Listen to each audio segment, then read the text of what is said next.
नमस्कार, आप देख रहे हैं न्यूज 18। मैं हूं आपके साथ मेनका चौधरी। स्वागत है आपका खबर दमदार में।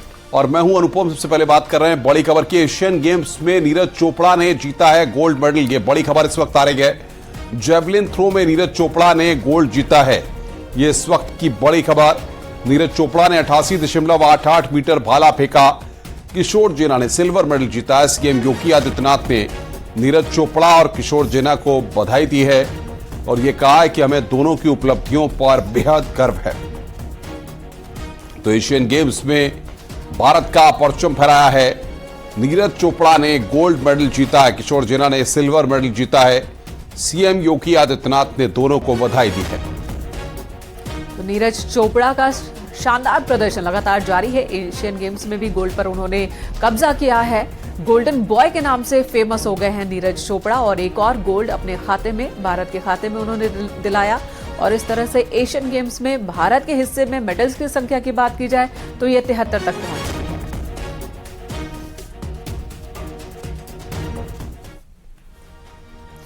ज्ञानवापी के एएसआई सर्वे को लेकर एएसआई टीम ने कोर्ट में प्रार्थना पत्र दिया। एएसआई ने वाराणसी जिला कोर्ट से सर्वे रिपोर्ट पेश करने के लिए 4 हफ्ते का और वक्त मांगा है, जिसे लेकर जिला अदालत में कल सुनवाई होनी है। आपको बता दें 6 अक्टूबर को एएसआई टीम को सर्वे कमीशन की रिपोर्ट कोर्ट में पेश करनी है।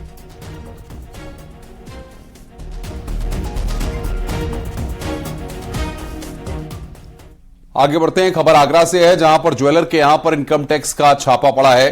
सराफा कारोबारी के यहां ठिकानों पर छापेमारी लगातार जारी है। सोने चांदी के बड़े व्यापारी हैं अजय। टैक्स में हेरफेर की सूचना पार पहुंची है। इनकम टैक्स की टीम छापेमारी से व्यापारियों में हड़कंप मच गया है। कई व्यापारियों ने अपनी दुकानों को बंद कर दिया है। नगरी आगरा में एक बार फिर से इनकम टैक्स की रेड देखने को मिली है। सोने और चांदी के बड़े कारोबारी अजय आवागढ़ के ठिकानों पर इनकम टैक्स की टीम ने छापेमारी की है। साफ देख सकते हैं तस्वीरों में। इस समय इनकम टैक्स की टीम अजय आवागढ़ के चौबे जी का फाटक जो प्रतिष्ठान है वहां पर मौजूद है और हरि पर्वत के पास दिल्ली गेट पर उनका जो घर है वहां पर भी है और छानबीन को अंजाम दे रही है। आपको बता दें कि अजय आवागढ़ सोने और चांदी के बड़े व्यापारी हैं और कारोबार करते हैं, लेकिन टैक्स में हेरफेर और आय से अधिक संपत्ति की सूचना पर टीम ने छापेमार कार्रवाई को अंजाम दिया है। अभी टीम अजय आवागढ़ से पूछताछ कर रही है। क्या खुलासा होता है उसमें ये छापेमारी के बाद पता चलेगा। आमिर कुरैशी, न्यूज 18 आगरा। खबर झांसी से, जहां श्रद्धालुओं से भरी ओवरलोडेड टैक्सी हादसे का शिकार हो गई। इस हादसे में आधा दर्जन से ज्यादा श्रद्धालु गंभीर रूप से जख्मी हो गए, जिन्हें आनन फानन में अस्पताल में भर्ती करवाया गया। घटना महोबा मऊरानीपुर नेशनल हाईवे के भंडारा गांव के पास की है। बेकाबू टैक्सी सड़क किनारे खाई में पलट गई। बताया जा रहा है कि श्रद्धालु मध्य प्रदेश में धार्मिक स्थान से लौट रहे थे।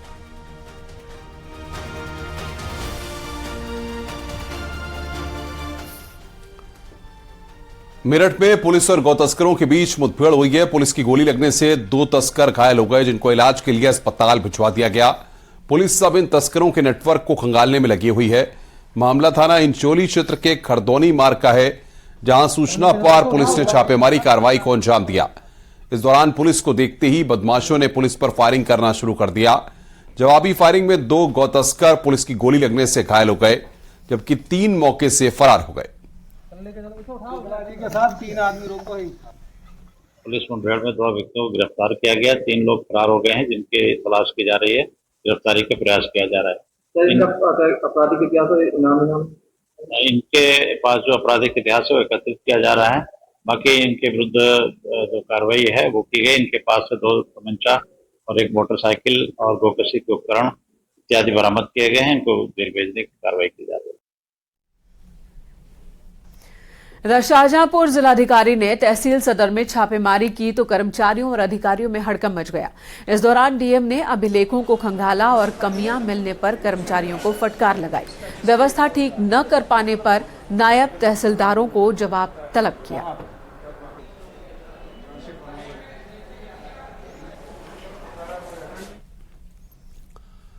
देवरिया में हुए नरसंहार के मामले में 4 और आरोपियों की गिरफ्तारी हुई है। अब तक पुलिस 20 लोगों को गिरफ्तार कर चुकी है। आपको बता दें कि 2 अक्टूबर को जमीन के विवाद को लेकर 2 पक्षों में कहासुनी हुई थी पहले और उसके चलते एक पक्ष का एक और दूसरे पक्ष के 5 लोगों की हत्या हो गई थी। वहीं पुलिस ने मृतक प्रेमचंद यादव के घर की और जमीन की पैमाइश भी कराई थी। इस अभियोग में कुल मिलाकर 20 व्यक्तियों की गिरफ्तारी अभी तक देवरिया पुलिस द्वारा की जा चुकी है। इसी घटना के में ही एक अन्य व्यक्ति प्रेम यादव, उनकी भी मृत्यु हुई थी, जिसके संदर्भ में भी सुसंगत धाराओं में थाना रुद्रपुर पर अभियोग पंजीकृत किया गया था। इस अभियोग में 5 लोगों को नामजद किया गया है। ये नामजद लोग वही हैं जो इसी घटना में दूसरे पक्ष से इस घटना में मारे गए थे, वही लोग हैं। इस संदर्भ में भी जो FIR किया गया है उसके आधार पर अग्रिम विवेचना विधि अनुसार की जा रही है। देवरिया कांड को आज 3 दिन बीत चुके हैं। तीसरे दिन रुद्रपुर पुलिस ने आज 4 अन्य अभियुक्तों को गिरफ्तारी की। इस पूरे मामले में कुल 20 अभियुक्त गिरफ्तार कर जेल भेज दिए गए हैं। वहीं मृतक प्रेमचंद यादव के घर और जमीन की पैमाइश हो चुकी है।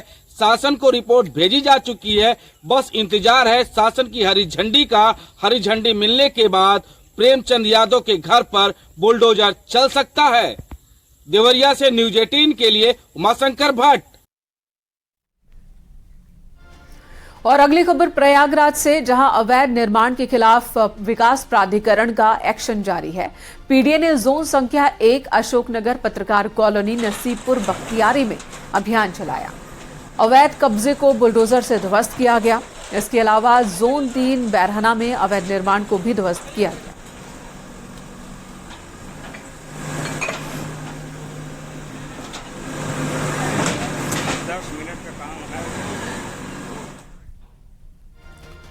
आगे बढ़ते हैं। आईएसआई का संदिग्ध आतंकी मोहम्मद रिजवान अशरफ को लेकर कई अहम जानकारियां सामने आई हैं।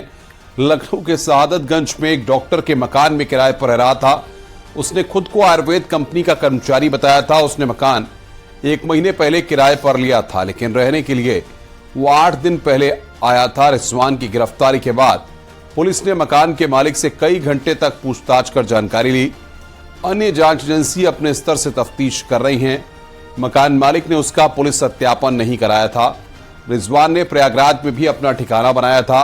बीटेक के बाद वो अपने मंसूबे को पूरा करने के लिए प्रयागराज आया था।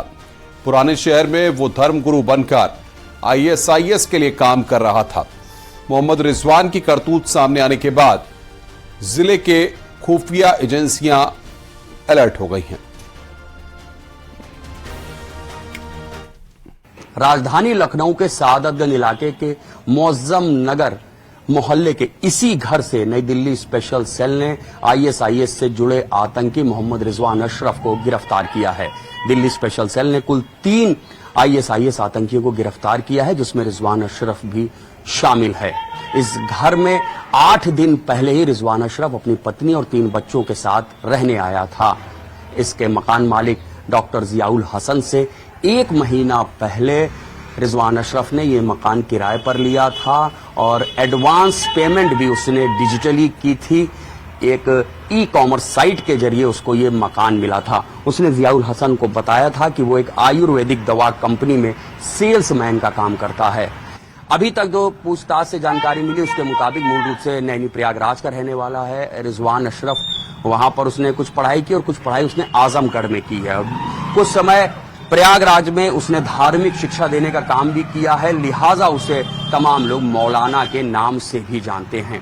लेकिन उनके मंसूबे क्या थे, वो कैसे ISIS के संपर्क में आए और दिवाली के समय कहां पर धमाकों को अंजाम देना था, कहां कहां की रेकी हुई है, इन तमाम बातों की पूछताछ की जा रही है ताकि आगे की कार्रवाई तुरंत की जा सके और इनसे जुड़े हुए और जो लोग हैं उनकी गिरफ्तारी की जा सके। कैमरामैन रवि गुप्ता के साथ ऋषभ त्रिपाठी, न्यूज 18 लखनऊ। गाजियाबाद में हिंदू रक्षा दल के अध्यक्ष पिंकी चौधरी पर गुंडा एक्ट लगा है। आरोप है कि पिंकी चौधरी ने ट्रैफिक पुलिसकर्मी से गुंडागर्दी की थी। थाना साहिबाबाद पुलिस ने उसके ऊपर गुंडा एक्ट लगाया है। पिंकी चौधरी की गुंडई की ये तस्वीर सामने भी आई थी वीडियो के जरिए। पिंकी चौधरी पर कई मुकदमे पहले से दर्ज हैं।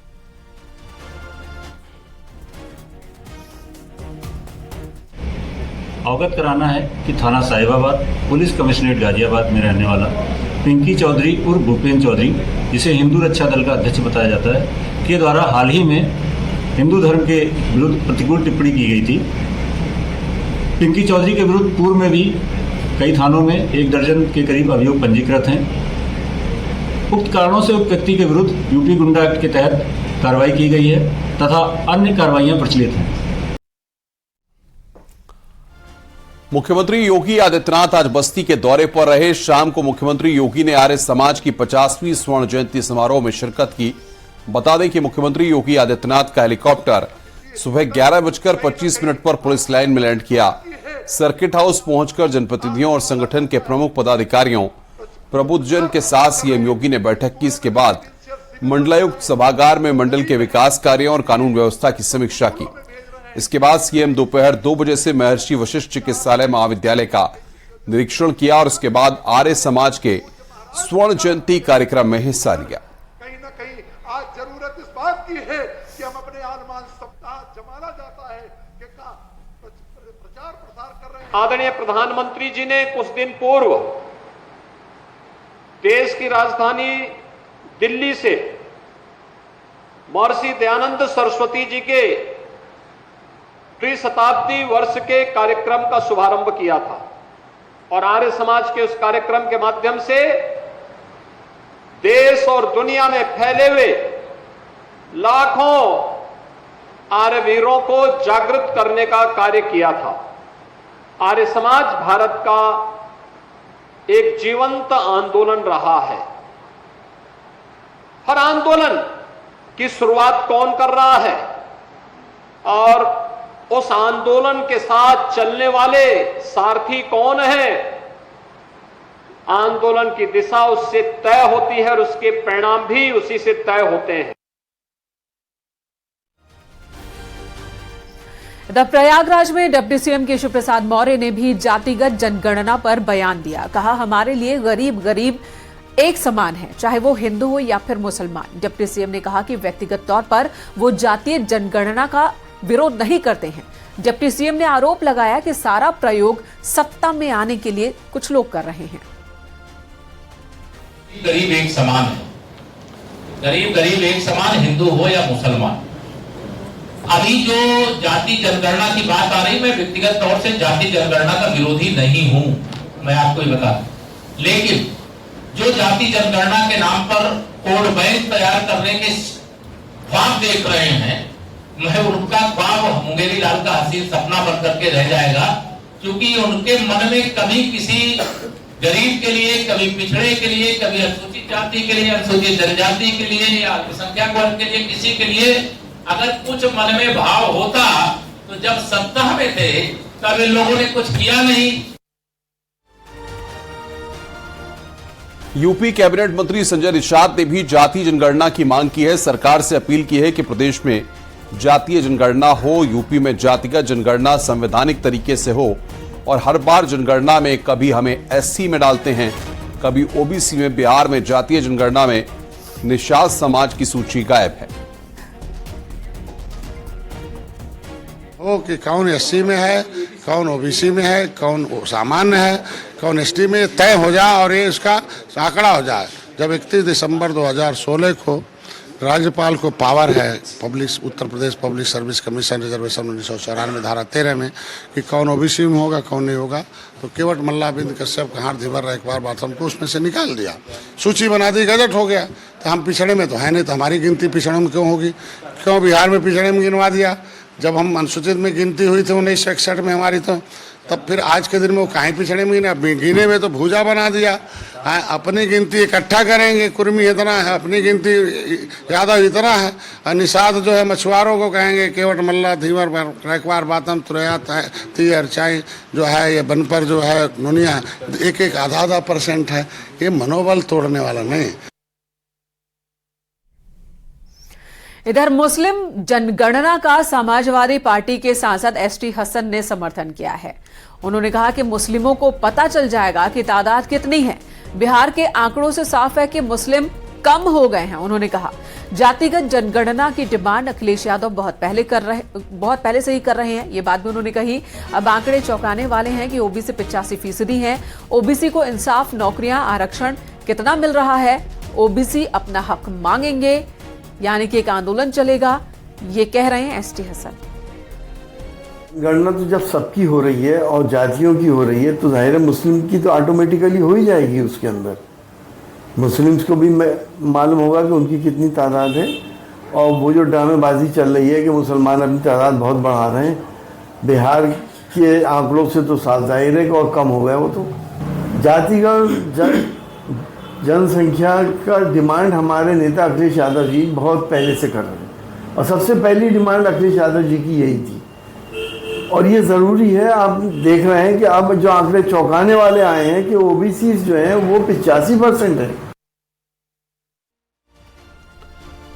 सहारनपुर के बड़े नेताओं में शुमार इमरान मसूद एक बार फिर कांग्रेस में शामिल होने जा रहे हैं। सूत्रों के मुताबिक 7 अक्टूबर को इमरान मसूद विधिवत रूप से कांग्रेस में शामिल होंगे। आपको बता दें कि इमरान मसूद ने 2022 में कांग्रेस छोड़ी थी। इसके बाद मसूद समाजवादी पार्टी में शामिल हुए थे, लेकिन जल्द ही समाजवादी पार्टी छोड़कर उन्होंने बीएसपी का दामन थाम लिया। लेकिन कुछ दिनों पहले ही मसूद को बीएसपी ने पार्टी से निकाल दिया था।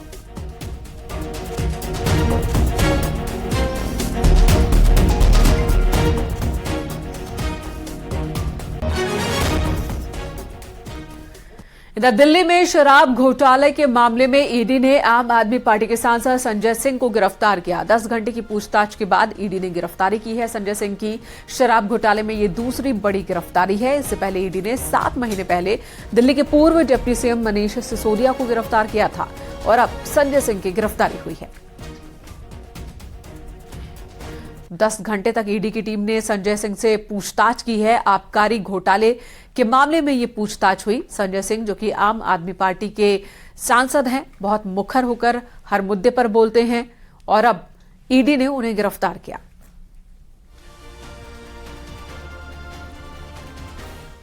आगे बढ़ते हैं। अयोध्या में रामलला के प्राण प्रतिष्ठा समारोह के पहले अधिकतर विकास योजनाओं को जमीन पर उतारने की तैयारी चल रही है। इसी कड़ी में शहादतगंज से नया घाट तक 13 किलोमीटर का रामपथ बनाने के निर्माण कार्य में तेजी आई है। अब रामपथ पर गिट्टी और तारकोल का काम शुरू हो गया है। दीपोत्सव के पहले रामपथ के 2 फेज का काम पूरा करने का लक्ष्य रखा गया है। इसके साथ ही भगवान रामलला के प्राण प्रतिष्ठा समारोह के पहले रामपथ के 3रे फेज का काम भी पूर्ण कर लिया जाएगा। इस समय रामपथ के किनारे कर्व स्टोन लगाया जा रहा है। साथ ही फुटपाथ बनाने का काम भी तेजी से चल रहा है। कर्व स्टोन और फुटपाथ बनाने के लिए 10 टीम लगाई गई है। शहादतगंज से लेकर नए घाट तक रामपथ मार्ग का कार्य चल रहा है, ठीक है। और इसके साइड में हमारा कर्व स्टोन लग रहा है। इसके साइड में जो हमारा बचा हुआ जमीन है उस पे फुटपाथ का किया जा रहा है काम, और ये काम हमारा तेजी से चल रहा है। इसको हम आदेश ऊपर से आया है कि इसको दिवाली तक के हम कुछ ना कुछ काम इसको फाइनल करके दे दें। कितनी टीम काम कर रही है इसमें टीम ज्यादा काम कर रही है। आज 10 टीम लगी हुई है इसका कर्व स्टोन के लिए। ब्रेक के बाद खबर लखनऊ के जनेश्वर एनक्लेव अपार्टमेंट से, जहां पर 20 मिनट तक एक बच्ची फंसी रही लिफ्ट के अंदर, चिल्ला चिल्लाकर मदद की गुहार मांगती रही। सोशल मीडिया पर अब ये वीडियो वायरल हो रहा है। तस्वीरों को देखकर इस बच्ची की आवाज सुनकर किसी का भी दिल पिघल जाए, मन विचलित हो जाए। ये बच्ची सोचिए 20 मिनट तक यूं ही फंसी रही लिफ्ट के अंदर, मदद के लिए चिल्लाती रही, बार बार कोशिश करती रही कि किसी तरह से लिफ्ट खुल जाए। भैया मुझे बचा लो, भगवान मुझे बचा लो, इस तरह से गुहार लगाती रही 20 मिनट तक। कभी सीसीटीवी कैमरे की तरफ देखती, कभी लिफ्ट के दरवाजे पर जोर से मारती। देखिए, अपनी तरफ से पूरी कोशिश कर रही है कि किसी तरह से दरवाजा खुल जाए, लेकिन 2, 3 या 4, 5 मिनट की बात नहीं है। सोचिए 20 मिनट तक ये बच्ची यूं ही फंसी रही।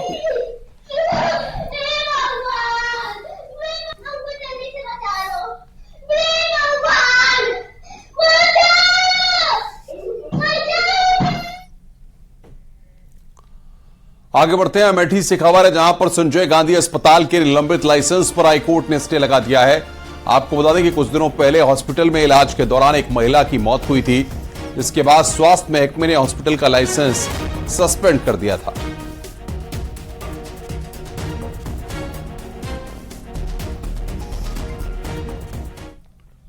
इधर नोएडा पुलिस को बड़ी कामयाबी मिली है। पुलिस ने बाइक चोर गैंग का पर्दाफाश किया, 3 चोरों को गिरफ्तार किया। ये गैंग मास्टर चाबी से चोरी की वारदात को अंजाम देते थे। चुराई हुई बाइक्स को 3 से 4 1000 रुपए में बेच दिया करते थे। पुलिस के मुताबिक इस गैंग के सदस्य ऑन डिमांड चोरी करते थे। पुलिस ने चोरों के कब्जे से 12 बाइक्स बरामद की हैं। बात है कि इन्होंने डेल्टा के ही मार्केट में सबसे ज्यादा चोरियां की हैं और अब तक जो इसमें जो बरामद हुई हैं उसमें 3 गाड़ियां तो डेल्टा के क्षेत्र की ही बरामद हुई हैं। बाकी टोटल हमारी 12 गाड़ियों में से 6 गाड़ियां जो हैं वो स्टेब्लिश हो गई हैं। और इनका जो पूछताछ हुई है, बड़ा इंटरेस्टिंग बात है कि इनके पास जो ये मास्टर की है, आप देख रहे हैं ना, इसे कोई भी गाड़ी ये बड़े ढंग से खोल लेते हैं। अभी कोई इनसे देख भी सकता है कि कैसे खोलते हैं, तो उससे ये निकाल के ले जाते हैं। कानपुर से बड़ी खबर है। फिलखाना थाना क्षेत्र स्थित होटल रॉयल गैलेक्सी में पुलिस ने छापा मारा है। होटल में चल रहा था सेक्स रैकेट। मौके से 4 महिलाओं समेत 4 युवकों को गिरफ्तार किया गया है। संचालिका समेत मौके से 2 दलाल भी पुलिस की गिरफ्त में आए हैं। फिलखाना थाना क्षेत्र के माल रोड इलाके का यह पूरा मामला है। 3 जो लड़कियां हैं, 3 लड़कियां मिली हैं, एक कस्टमर मिला है और 2 हैं जिनको हम दलाल कह सकते हैं, जो लड़कियों को साथ कस्टमर का टाई अप कराते थे, वो लोग मिले। और बहुत सारे यूज्ड जो कॉन्डम हैं और कॉन्डम के पैकेट्स वो मिले हैं। शराब की बोतलें मिली हैं। अभी तक ये जानकारी हुई है, इस जगह का जो मालिक है उसका नाम आशु गुप्ता उर्फ अश्विनी गुप्ता है और उससे ये जगह किराए पर लेकर के समरजीत नाम का एक व्यक्ति चला रहा था। सोनभद्र में 20 फीट गहरे कुएं में उतरे 3 युवकों की मौत हो गई। बताया जा रहा है कि पानी से भरे कुएं में एक युवक मोटर पंप निकालने के लिए उतरा था, बाहर नहीं निकल सका। उसे बचाने के लिए दूसरा युवक उतरा, वो भी बाहर नहीं आ सका, जिसके बाद तीसरा युवक इन दोनों को बचाने के लिए उतरता है, लेकिन उसकी भी मौत हो गई। तीनों युवक एक ही परिवार के थे। रायपुर थाना क्षेत्र के पटवध IITI कॉलेज के पास की ये घटना है।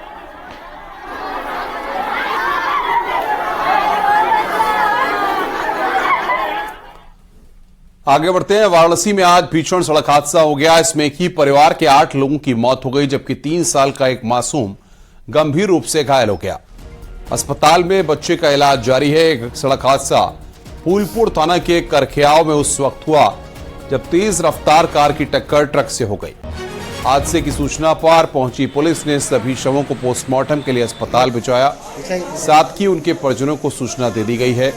जानकारी के मुताबिक कार में सिर्फ 3 साल के मासूम को छोड़ सभी 8 लोगों की मौत हो गई है। बताया जा रहा है कि सभी पीड़ित पीलीभीत के निवासी थे। मुख्यमंत्री योगी आदित्यनाथ ने वाराणसी में हुए इस दर्दनाक सड़क हादसे पर गहरा दुख प्रकट किया है। आज सुबह एक एक्सीडेंट हो गया है, ये वाराणसी जौनपुर मार्ग पर, और इसमें 8 लोगों की मृत्यु हो गई है और उसमें एक 14 साल का बच्चा है जिनका हेड इंजरी था, उनको यहाँ पे लाया गया और CT स्कैन कराया गया और डॉक्टर्स की सलाह के आधार पर इनको बीच भेजा जा रहा है। वहाँ भी टाई अप हो गए और प्रशासन के भी साथ में आए हैं। उनके परिवार वालों को सूचना दे दी गई। क्या इन लोग एक ही परिवार के सारे लोग थे जितने लोगों की मौत हुई है? अभी 8 लोग जो थे उनका 2 परिवार का अभी तक जो जानकारी मिल रही है, परंतु इनका अभी और जानकारी क्योंकि वो बोलने की हालत में नहीं है।